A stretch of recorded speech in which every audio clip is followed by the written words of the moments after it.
উফ, যা গরম পড়েছে ভাই, আইসক্রিম খেতে খেতে মনে হচ্ছিল মরুপ্রদেশে যাই।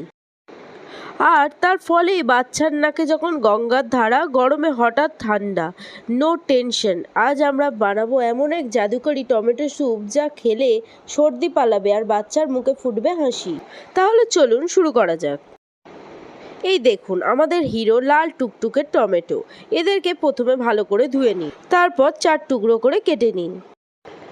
এবার এদেরকে গরম কড়াইতে ফেলে দিন। বাইরে 42 ডিগ্রি আর ভেতরে এদের গরম কড়াইতে রান্না করছি। একেই বলে মরার উপর খাড়ার ঘা। নুন দিয়ে চাপা দিয়ে রাখুন কিছুক্ষণ। টমেটো নরম হয়ে গেলেই নামিয়ে খোসা ছাড়িয়ে আলাদা করে নিন। তারপর ব্লেন্ডারে দিয়ে ভালোভাবে ব্লেন্ড করে নিন। এবার কড়াইতে দিয়ে দিন একটুখানি ঘি বা বাটার।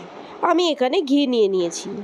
ঘি গলে গেলে এর মধ্যে দিয়ে দিন গ্রেট করে রাখা রসুন আর সামান্য আদা কুচি। এটা পরিমাণে অল্প হলেও দেওয়া কিন্তু মাস্ট। এবার এর মধ্যে দিয়ে দিন পেঁয়াজ কুচি।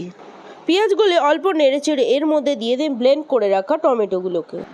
এবার আসছে আসল খেলোয়াড়, গোলমরিচ। এটা সর্দি কাশির জম, তবে সাবধান, বেশি দিয়ে দেবেন না, না হলে বাচ্চা স্যুপ খেয়ে রকেটের মতন ছুটবে।